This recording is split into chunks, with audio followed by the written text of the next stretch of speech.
எனக்கு மிக முக்கியமான ஒரு நூலாகப்படுவது ஈபா சிந்தன் அவர்களுடைய மொழிபெயர்ப்பிலே வந்திருக்கக்கூடிய நாதுராம் கோட்சே என்று சொல்லக்கூடிய ஒரு நூல். இதையும் எதிர் வெளியிட்டிருக்கிறது.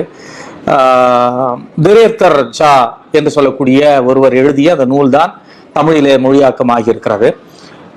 ஒற்றை நாடு, ஒற்றை மொழி, ஒற்றை கலாச்சாரம், ஒற்றை பண்பாடு என்று பன்மைத்துவத்தை ஒழிக்கக்கூடிய ஒரு போக்கு என்பது இன்றைக்கு சனாதனவாதிகளால் முன்வைக்கப்படுகிறது. மிக குறிப்பாக ஒரு மதவாத அரசியலோடு அதை இணைத்து அதை கொண்டு போகிறார்கள். இதற்கு ஒரு தொடக்க புள்ளியாக அமைவது சமூகத்திலே இணக்கம் வேண்டும், தீண்டாமை ஒழிய வேண்டும், கேஸ் மஸ்ட் கோ என்றெல்லாம் நூல்களை எழுதிய, எங்கெல்லாம் மதவாதத்திற்கு கேடு விளைவிக்கிற ஒரு பங்கம் விளைவிக்கிற ஒரு சூழல் இருக்கிறதோ அந்த இடத்திலெல்லாம் போய் அந்த மதவாதிகளை சாடி இந்து இஸ்லாம் மக்களுக்கு இடையில ஒற்றுமை ஏற்படுத்தக்கூடிய யாத்திரைகளை எல்லாம் மேற்கொண்ட ஒரு அற்புதமான ஒரு மனிதர் காந்தி அவர்கள்.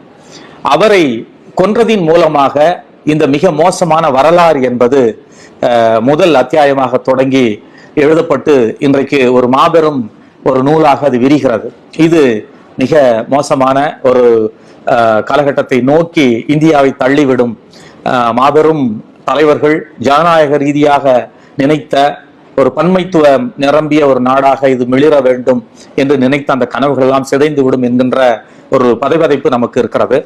இந்த தருணத்திலே அதற்கு ஒரு தொடக்க புள்ளியாக இருந்த அந்த கோட்சே, நாதுராம் கோட்சே, காந்தியை கொன்ற நாதுராம் கோட்சேவை பற்றிய அவனுடைய சித்தாந்தங்களை, சிந்தனைகளை பற்றிய ஒரு பதிவாக இந்த நூல் இருக்கிறது.